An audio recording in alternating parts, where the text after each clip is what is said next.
ঢাকাসহ দেশের 4 বিভাগে ভারী বৃষ্টির পূর্বাভাস দিয়েছে আবহাওয়া অধিদপ্তর। আরও বিস্তারিত জানাতে রাজধানীর আগারগাঁওয়ে আবহাওয়া অধিদপ্তর থেকে যুক্ত হচ্ছেন সহকর্মী আরিফুল ইসলাম।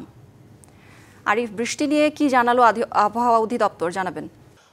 কৌরি, যে বিষয়টি আসলে সুখবর না দিয়েই শুরু করতে চাই, কারণ হচ্ছে পুরো এই জুলাই মাস জুড়ে আবহাওয়া অধিদপ্তর জানিয়েছে এই থেমে থেমে বৃষ্টিপাত হওয়ার সম্ভাবনা রয়েছে। বিশেষ করে ঢাকা, চট্টগ্রাম এবং কি খুলনা, বরিশাল এই 4টি বিভাগে 15 তারিখের পর থেকে কিন্তু ভারী বৃষ্টিপাত হওয়ার সম্ভাবনা রয়েছে, যার কারণে চট্টগ্রামে পাহাড় ধসের একটি সম্ভাবনা রয়েছে বলে কিন্তু জানিয়েছে। এর পাশাপাশি ভূমিধস, পাহাড় ধসের বিষয়গুলো কিন্তু তারা জানিয়েছেন।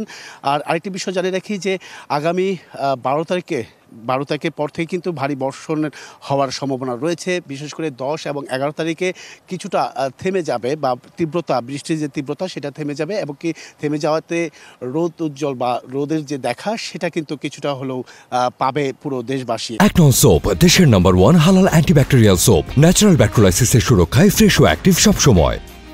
আর 15 তারিখের পর থেকে পুরো দেশ জুড়েই কিন্তু ভারী বৃষ্টি হওয়ার সম্ভাবনার কথা জানিয়েছে।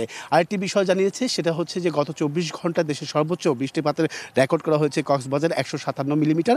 এর পাশাপাশি যদি আর কিছু তথ্য দিতে চাই, কারণ তারা জানিয়েছেন যে এই বৃষ্টিপাতের ফলে দেশের যে দেশের যতগুলো সমুদ্র বন্দর রয়েছে প্রত্যেকটা সমুদ্র বন্দরকে কিন্তু তারা 3 নম্বর সতর্ক সংকেত দেখে যেতে বলা হয়েছে, এবং কি যে সমস্ত বিশেষ করে 15 তারিখের পরে যে এখানে ভারী বর্ষণ রয়েছে, যেমন চট্টগ্রাম, খুলনা, বরিশাল এবং কি ঢাকা, সেই সব কিছু অঞ্চলে বলা যায় যে বৃষ্টিপাত হবে, সেই বৃষ্টিপাতের প্রভাবে জলাবদ্ধতার সৃষ্টি হওয়ার সম্ভাবনা রয়েছে বলে কিন্তু জানিয়েছে আবহাওয়া অধিদপ্তর। এবং কি আবহাওয়া অধিদপ্তর এটাও বলছেন যে এই মাস পুরো জুড়ে যেহেতু বৃষ্টিপাত হবে, তেমন যে